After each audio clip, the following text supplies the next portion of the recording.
Sentire Media. All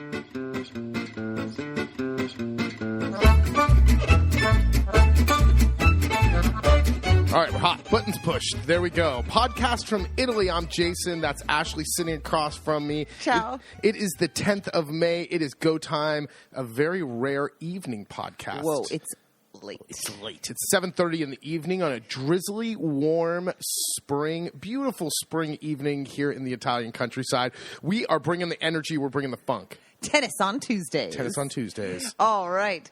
We're doing the podcast at night and in the rain because we can't do the outside projects since it's raining, and we've gotten a good jump on the inside ones for today and calling let's it an be early honest, night. this All is right, a procrastination. which is hysterical because today is the 10th and we do not have the time to. Procrastination time is over. We sat on our. We do this every I love it. year. I love it. I love the pressure. Every February, we say, "Oh, we should get on it," so we're not rushing at the end. Now, if we have like the whole house to paint, when we've done that, we do that. Those projects, those big projects, we're not retarded. But flipping the house, like flipping it from winter to spring, exactly, and just some of the touch-up paint and stuff that could have been done in February, was it? No. So not we so just secretly. got fatter. We must really like the pressure. I was talking being to my under it. girlfriend, and she was like, "Listen, you guys have been doing this for so long. You do this all the time. You must thrive on it." And it was such an interesting word to use. And when I said it to Jason, he kind of lit up and was like, "I think she's right." I like it. I like that because we need the pressure. Well, it's hard for me to have the same drive. It's not like we sat on our asses and actually did nothing, but you just don't have that motivation in a February that you do in May. That there's no deadline. There's always tomorrow in February. Mm-hmm. There's always May. Now there's no tomorrow. There is no tomorrow. It has to be done and today. We have intern stage, a guy coming to stay with us. We'll talk more about it later, for a few months. And it's hilarious. I'm sure his parents are listening. Ciao, Paul and Renato. We keep saying, Jason keeps saying, what about this project? What about that project? And my just response is always totally, that's a great one for Josh to do. That's a Josh project. It's like, Ashley, how many things do you think this kid's going to just come here and do and wave a wand? It's like, no. Now it's just become my default answer for everything. We'll have Josh do it. Josh. Poor kid. Poor kid. Oh, my God. Anyway, what has been going on, though, we have to say a huge, at the top of the podcast, thank you. You know who you are. Yeah. To all of you guys who responded to our super boring last podcast request about getting the internet throughout the house. The internet, the system is figured out. The parts are, we have about. So tell the people who actually cared and responded, what system did you go with? Deco. Because there was a lot of suggestions to do power line versus the coax. I didn't do the power. We did the Deco system. We didn't trust the power our power. I just didn't want to mess with it. The coax works. So I talked about this in the last podcast. Real quick, we have TV, satellite, coax throughout the entire house. It's all wired. There's multiple jacks in the apartment. I gotta back it up. Set the stage if someone's new. We live in a super old, 300-year-old plus stone farmhouse. All stone walls. With walls that are thick. Incredibly thick. Very, very thick at the bottom, and then they get a little bit thinner. But still, Wi-Fi doesn't love to pass through it at all. So in the really dead spots, we've used these transform. What's a good word? The Mocha adapter. Mocha adapter. Thank you. It takes the signal from the DSL and turns it into and puts it over the TV/satellite wire. And then in the rooms, you have another one of these adapters, and then it turns it back into the regular signal, so you could plug it into the mesh systems. Yeah, even for an idiot like me, I thought we were going to have to figure out subnet masks and all DNS servers and all that. No, plug and play, super awesome. This was incredible. Thank you very much. Elon Musk and the internet's so much faster. Oh, man. Oh my God. Starlink's awesome. I'm in love. So it's all coming together. That's, I feel like, our quietly big upgrade for the guests is now the point was so in every bed you could get internet. And that was not ever the case. No. Or if you did have it in your bed, you were somehow lucky. You were lucky, and it was not usable, not when everyone's here. So that's taken care of. Spring is here. The last week was beautiful. This week's a little rainy, but we need the rain anyway. I like it. Garden's ready. My rows are in. I've planted potatoes. Just chomping at the bit. Man. I planted potatoes. The fava beans are flowering. We've planted some onions. We planted corn the other day. Ashley's got all her little stuff planted, like the radishes and the lettuces and all that stuff. I planted yesterday carrots and beets before the rain. Carrots, beets, radishes are in. And we're just waiting for probably the second half of the month, and then the bulk of everything. The greenhouse is full, and I can't wait to stop having to. And the pigs are getting fatter and fatter. Yeah. How do we weigh them? How do you figure that out? Most to like adjust their feed. I don't know. Okay. Like what's his name? Roberto. Oh. He has a pig scale. He's got a scale that you off the back of their stall that you guide them into. And we don't have one of those. No, we do not. Whatever, they're bigger. We'll just keep upping the dosage. They're fun. They're really, really not that big of a deal. They poop in one spot, which is great. So you can clean it up really easy. I'm going to try to compost it. We'll see. Pig poops is real hot, hot in. How would you explain hot? Not acidic. No, it burns. You have to like really break it down. You have to really compost it. So that's another one for Josh. Josh is going to get to pick up all the pig shit and put it into a pile at the bottom of the garden. It's so much fun just saying Josh will do it. Oh my gosh. Other than that, we're with all of the spring cleaning and getting all these projects done. A huge thing that we did. Sometimes you have to think outside the box. We're always struggling with storage here in this house. There's not a single closet. We took an outdoor bathroom and made it. There was two bathrooms. Yeah. We made one into a storage area.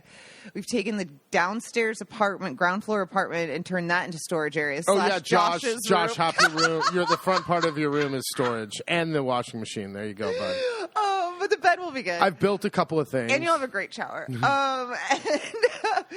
And so we were always talking about building a barn or getting a cargo container or doing a shed, something. Well, but I built 2 sheds. Yes, but not for like everything. No, that's for like lawnmowers and stuff. Yeah. And so then, because we always think with this crazy Texas brain, even though neither one of us are from there, like it just keeps getting bigger and bigger, and all of a sudden this like shed turns into a $50,000 barn. If you're lucky, it was $50,000. My thing turned into have a giant barn. The first half, back into the woods where we have to like build part of a road or fix part of a road. The front half was going to be for the animals and the hay and all that stuff, and the back half was going to be like a shop and a tractor. And then I wanted another milking station. I want 3-phase 400-volt electricity pulled there. But because of where it's located in a really great secluded spot behind the house that no one ever, it's this great spot, totally flat. Tucked away, but it would also mean we need like a little 4-wheeler to like get back and forth. Yeah, you would have to have some kind of vehicle. So it keeps adding up. Oh, the money pit would be amazing. So then one morning we were procrastinating and talking about this and just going, what are we going to do? And this was in like February, March. This was in like March. Yeah, because we were screwed. We had nowhere to put. We really don't have anywhere to flip everything from winter to. We just kind of pile it up in our place. Anyway, long story short, we are now living this sweet warehouse life. Ashley. So I was tasked with finding storage, and oh my gosh, I went and talked to everyone around. Just if you're living in Italy and you need storage and you're in a rural place like we are, and there's no, just if we just had a used storage space, that's what we were talking about all of a sudden. And some people have garages that they rent out. Some people have extra space. You never know. So I was asking a bunch of people, and Finally, we were remembering the old mechanics shop that he had closed up years ago, but no one had moved in. So I drove up to it. Sure enough, there's a phone number, and I call, and I couldn't believe it because someone answered. And not only did he answer, but he said he could meet me that afternoon. And I was just like, this is unbelievable. Well, I was trying to play hardball, but I showed my hands right away because I was like, well, you might not be in a hurry, but I am. Ashley opened up her negotiating with, I am extremely desperate. Yeah. So I threw all my cards. Then I wanted to play hardball. I want a discount. Yeah, then I wanted to negotiate. We worked out a deal, and so we have a chunk of space in what was like the back whole area of this big warehouse. So for all of the equipment and garage stuff can go in there. And then we have the whole office, a big like 6 meter by 6 meter or so space that is totally sealed off to put all like the winter clothes, Christmas decorations, all that shit. So It's finally, awesome. oh my God, it felt like talk. such a... Let's talk about sliding that. Wait a second, too. He said, just make sure there's nothing of too much value in here. And I said, whoa, whoa, whoa. We got baseball cards. I don't know if anyone should know about it. There's something about sliding that big accordion door open, driving your car into the building, the smooth concrete floor. I cleaned the office space. It wasn't terrible. It had already been like painted and stuff. I just needed to do cobwebs and scrub the floor and that kind of thing. But I had the music playing, and I was just by myself in the warehouse. I was getting to know the other warehouse guys on the other side, putting out the vibe. Like, hey, what's going on? What do you got in your warehouse? I love the smell. Both of my grandpas had garages. It's a mix of diesel fuel oil, and like dust and dirt. Both of my grandpas had gas stations and garages and workshops like this. And so the greasy, oily, I love it. I could live in a warehouse. Not one of those, but I dig it. I'm loving it. If you're stuck on storage, go down to the industrial zone. Maybe that check was the out. Other thing. Maybe I looked check at the out industrial zone. Mm-hmm. Check out a warehouse. You never know who's got space to share. That was it. He just humble brag. Humble brag. Yep. So living that high life, that warehouse life. Other stuff going on. You were doing the project with the sinks, thinking this would be a simple this goddamn €3 per sink project. So kind of thing. the drains in the sinks in some of the apartments, the chromed part starts to kind of like the chrome starts chipping off. It just kind of starts looking dingy and old. So I was like, oh, that's an easy fix. I'll just go down. I'll just unscrew the bottom part and throw new ones on and put it back on. Holy shit. Every single no one's touched these pipes, and he comes downstairs after working out, and he goes, "Hey Ash, is this normal?" The pipes disintegrate. So like when I go to every single pipe is hardened from calcium, so you have to like decalcify each joint and get them off, and then once I do get them off, the parts of the pipes are just on the inside are just the metal is disintegrating into nothingness. So. Is that even corroded, or is that just I guess it's corrosion from all of the minerals? We have super hard water. Mm-hmm. So basically, anytime I go to touch a shower, a bath, a bidet, or a sink, I have to change everything except the porcelain. I know, because this was supposed to be just a couple buck fix of like some little touches that. The inlet valves, the little flexible tubes, all the joints to make everything, the U joint or the whatever what do you call the U part? The P tube? No, P trap. No. Oh, it's no. The whatever the part where if you drop your ring down, you'll find it. Yep, everyone at home is shouting it out. Exactly, probably. That part just all corroded. It's like to the wall. From the wall, from the inlet valve, from the wall valves. So that's fun. Yeah. That's fun stuff too. Good times. Uh-huh. Good times. So that is actually lesson learned for anyone listening that we don't ever obviously do ourselves, but that is the danger of waiting till the last minute to do projects and shit. Because we know we can get shit done because we've done it year after year. If it's just cleaning and setting up and arranging. And painting and a few projects, okay. But if when there's you any start snags, digging, and that's the thing, you thought it's just a little simple drain cover replacement, and then it's like, oh my God, don't touch another goddamn There are two that are really bad that I'll change, and after that, I can't redo the sinks in all the rooms. Don't lift the skirt, no. or what is that called? Look behind the curtain, kind of thing. Yeah, absolutely. Oh my gosh, these old houses. Oh, another interesting find after all these years. I found out yesterday. Oh my god, this is hilarious. I never called 16 years in the house. Has it been 16 years? Yeah. Remember, keep in mind. Go ahead. Finally called an electrician. My convection oven just crapped out. It's not worth fixing. So we put it through the ringer. We got our money's worth. It's time for a new convection oven. Anyway, so I'm looking at different convection ovens, and I'm realizing that the draw for a professional oven obviously is not made for a home environment. It just draws too much power. You need its own circuit and everything. So I finally called an electrician out to talk about the actual power draw coming here.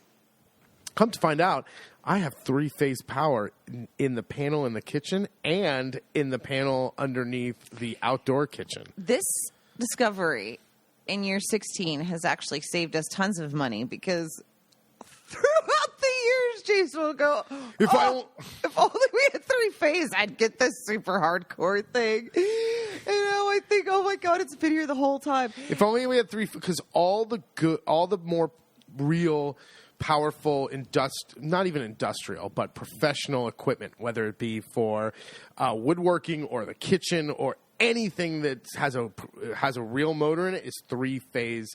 Here it's 3-phase 400 volt. It might be 3-phase 2 something in North America. I got it. I've got it.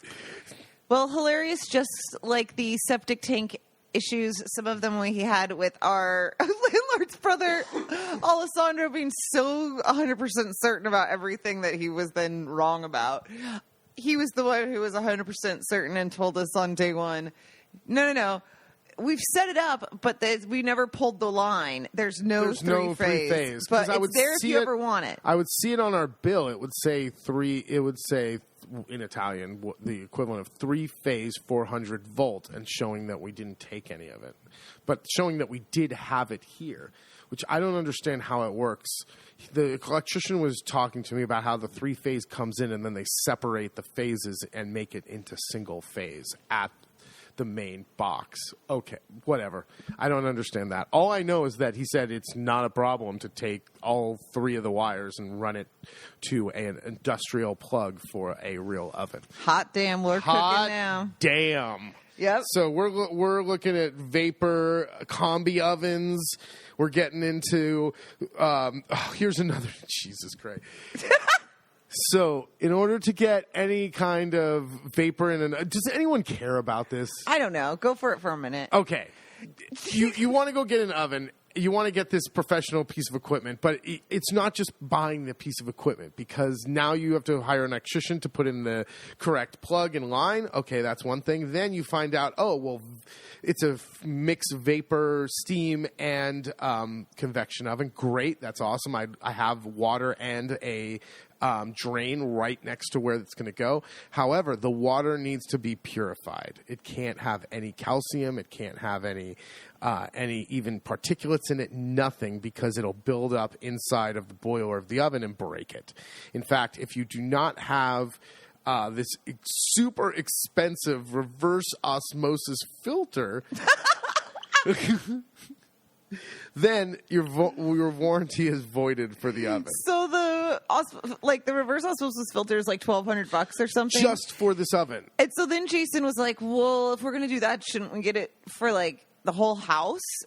And then it's like, well, wait, I was just going to buy an oven this weekend. Now I've got to research filtration system for the house. I went from getting just a replacement normal 220 volt regular oven to 3-phase and putting reverse osmosis in the house. This is the Texas mentality I'm talking about. So none of that's going to happen. We're way too far. I said no. This is getting out of control. I just ordered a regular oven to replace it, and we'll put something in fun at another time. Speaking of fun, we have a new menu item added to our desserts and it's called Gelato. Wow. We finally got ourselves a gelato machine. A gelato machine. I'm practicing. I'm doing the different bases, learning all about the bases of gelato, not like the store-bought bases, but there are basically for 2 white bases for gelato, one with milk and one with more like a custard. And there's certain things you have to add to this base that makes it so that the gelato stays creamy in your mouth, and that when it as it comes from the freezer, it doesn't go from a solid block to a pool of milk and cream. It's not a stabilizer, but you can get things like dextrose, which sounds like a chemical, but it's not. It just it's a sugar derivative that allows you to make the gelato colder, so it can be creamier and softer. Powdered milk, which will absorb some of the water that's in the fruits or other things. Anything, the milk and the fruits, because water will make crystals, so the powdered milk grabs onto the water that's free in there. Also, things like carob. Do you remember carob? Those disgusting chips. Was like hippie chocolate. Hippie chocolate, yeah. So carob seed. I grew up in Ballard in Seattle. I know carob. Carob. You'd think it's chocolate, and then you'd be like, "What?" You're like, oh. That's disappointing. Carob flour or guar seed flour. These 2 things also are used in gelato making that are totally natural, that also make get some of the water out of it. There's a couple of other things, but you can absolutely just make it with milk, cream, sugar, and flavor. However, if you want to keep it in the freezer and you don't want it to be an icy mess, or you want it to be scoopable and not... Here's what happens.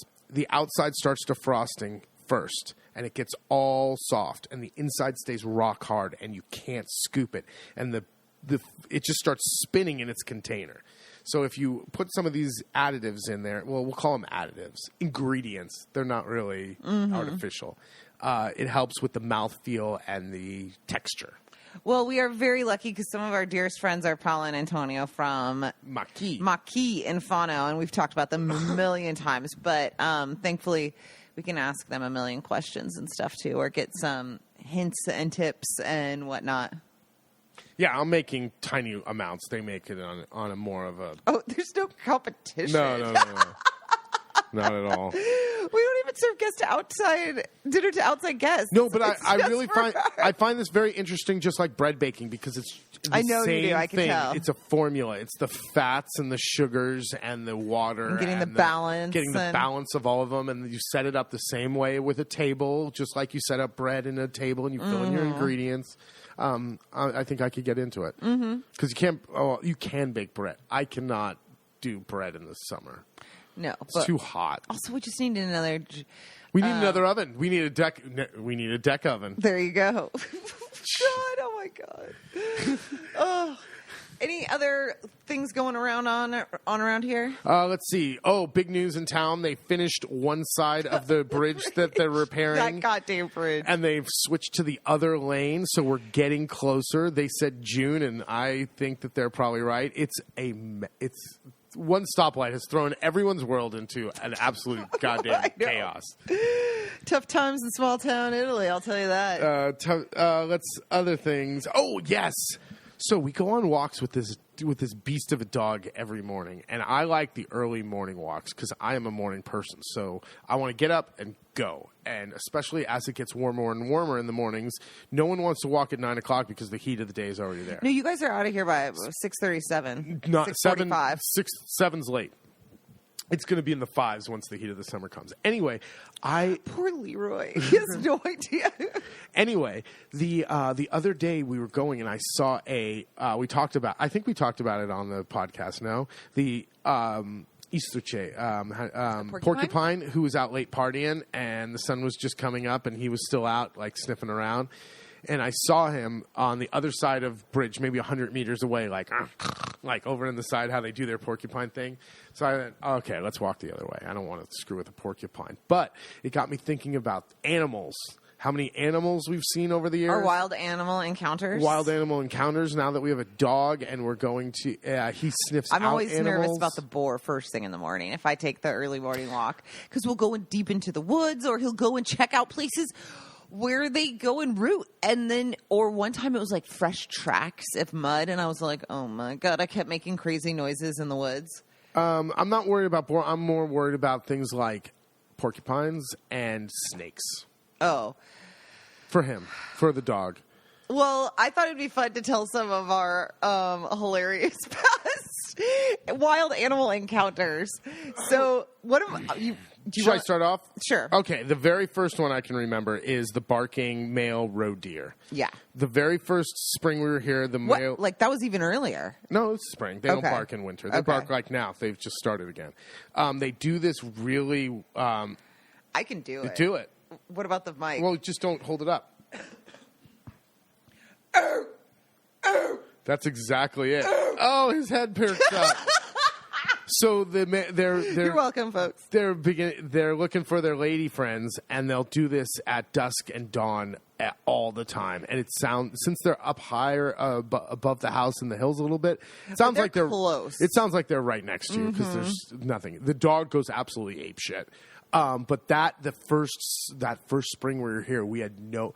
We would sit up at night because there was no TV, there was no internet, there was nothing here. Just listening to that, thinking, what the hell is that? What is dying? What is being killed? We had Old Northern Exposure. That's That was the only DVD set we had in like Arrested Development. Oh my gosh! And we thought, is something dying out there? What is going on? And I remember a similar story with a guest who was a real douchebag. He was by himself, and he came on a motorcycle, and he went up to the woods and was going to ride his motorcycle up into the top of this hill. But it was not a motocross motorbike. It was for like the road. It's for the road. And I thought, what the hell is this guy doing?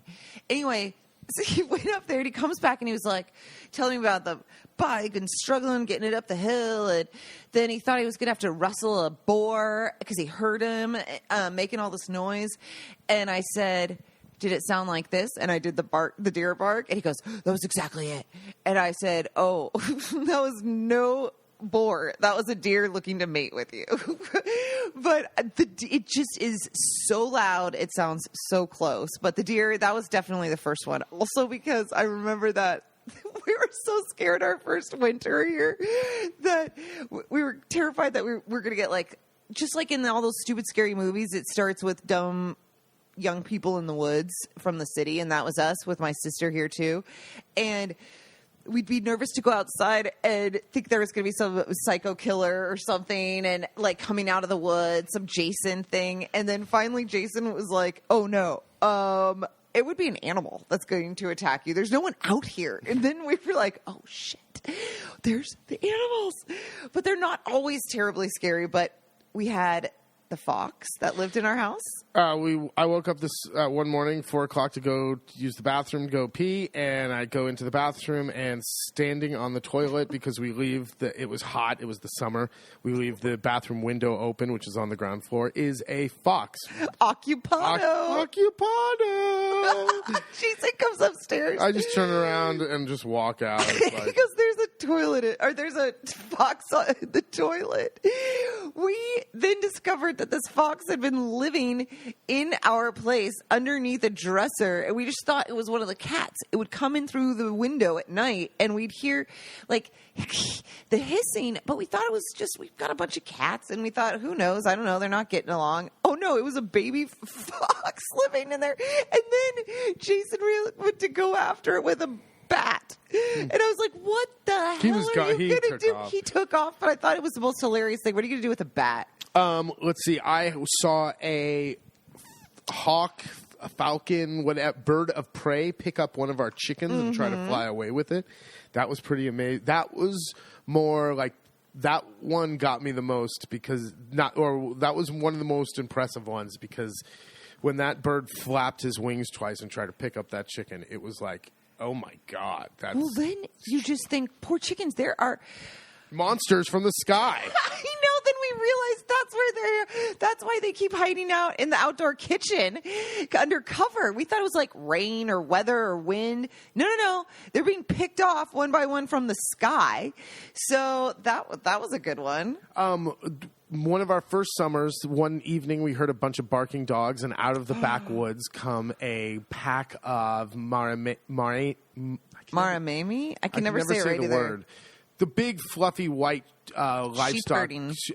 They're not herders. They're guard dogs. You're right. Livestock guard dogs. About 8 or 10 of them. Like the mama, the papa, the whole thing. It was eerie. It was weird. They all came up and started barking, and we started banging like pots and pans and stuff. And it was like, oh my God, they got loose from, now we know whose pack they are.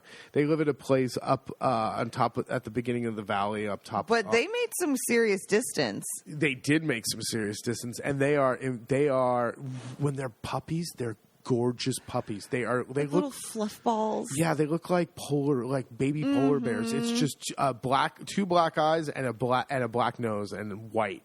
And then they grow up to be fluffy monsters. Terrifying. They're terrifying. They're this same group herd or what do you call it?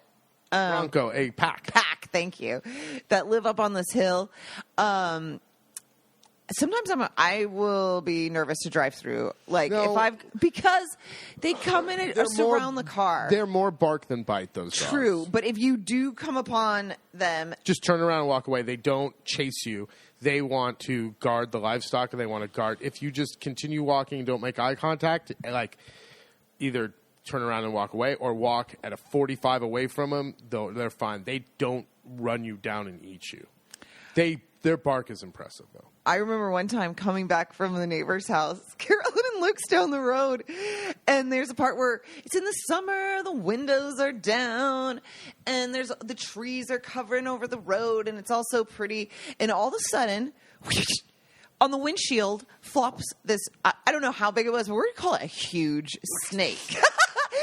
And I was like, ah! And all of a sudden, what did I first do? The worst thing you could possibly do. I hit the windshield wipers. And then my next flash thought moment was, oh my God, what if they find me at the bottom of the ravine? A snake bites and was strangled by a snake because I hit the windshield wipers and I brought it into the car myself. Because the windows were down and I thought, oh my God. That one freaked me out because thankfully that it slid off the car. It was no harm, no foul, but it really freaked me out. I've seen a lot. Yeah, I've seen a lot going down the road. I've been buzzed by owls and all that kind of stuff. We've you saw them in the morning. Then one morning. This was many years. Well, every year they talk. All the locals talk about there's wolves. There are a pack of wolves and they're destroying wildlife everywhere. Did you hear the pack of wolves? Did you hear about there's wolves? On account of the wolves. We don't go out at night on account of the wolves.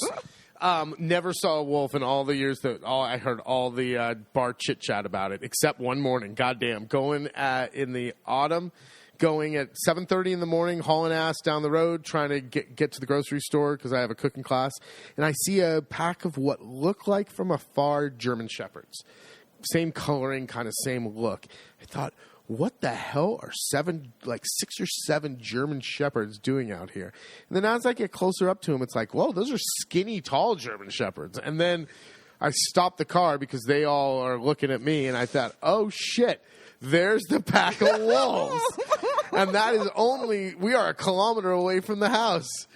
So they were living on the hill, Monte Ruperto. Yeah, they would howl at night. We would hear them. I thought we would get kidnapped by them, possibly, because we would, like Little Red Riding Hood. 100%. Because during that time, we would go back and forth during the winter between the main house and our little house a lot. And I always thought the smells of the kitchen and bringing the food back and forth was going to attract them, and that they were going to try to pick me off one by one as I'm walking over to our place. And I mentioned it to someone locally, and they thought it was hilarious because they said they'll never get that close. We're way too loud to the house. That's true. But wrapping it up, fun ones like one year we had a porcupine who would come by and walk along the fence, the bush line every night between 7:45 and 8. It was hysterical.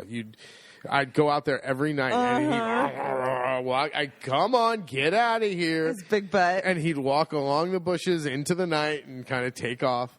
Lots of bugs and critters and crawlers. One of my favorites was a freak out of going down to the chicken coop. This was a year or two ago.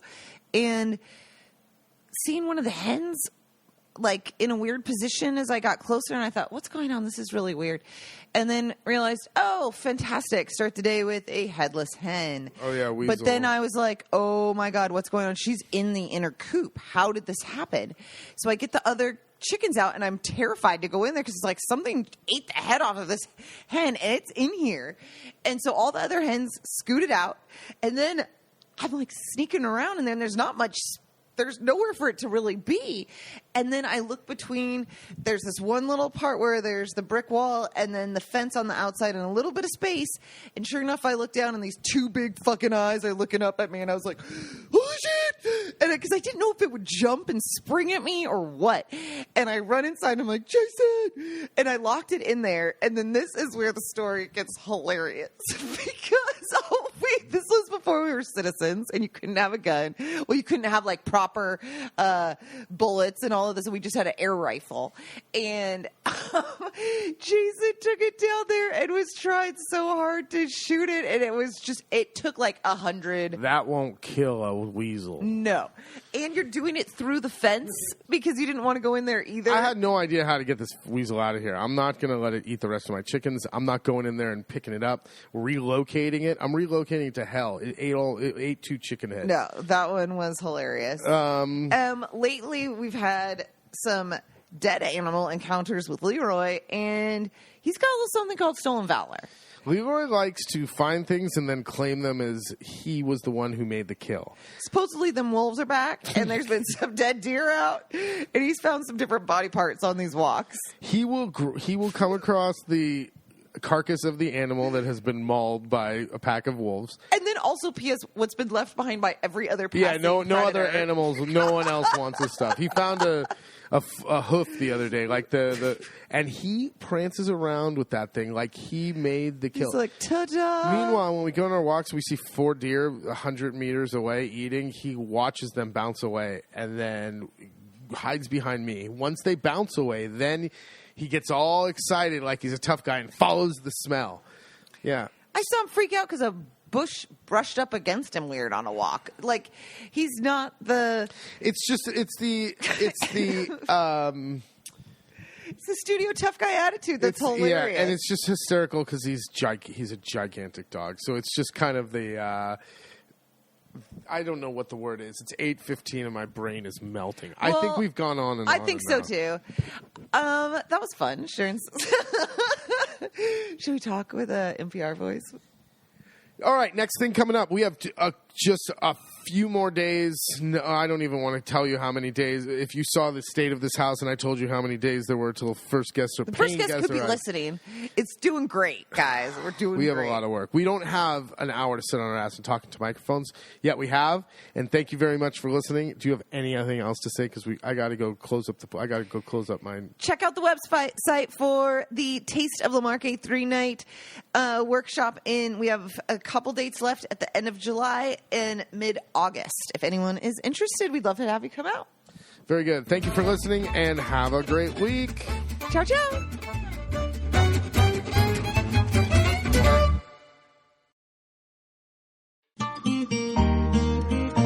Sentire Media. Hey, podcast producers and show hosts. Do you want to join a podcast network that celebrates all things Italian? At Sentire Media, we understand the allure of Italy and its unique culture. Our devoted team of hosts and producers are all driven by their shared passion for Italy. And we work tirelessly to create the best lifestyle podcasts and content that will whisk you away to the very heart of Italy. With us, you can savor the mouth-watering flavors, get lost in the stories from the past, break down the cultural barriers, and truly immerse yourself in the vibrant traditions of this intoxicating country. If you have a great podcast idea or are already in production and would like to join Sentire Media, head over to sentiremedia.com. that's SENTIRE media.com, and find out how to submit your show.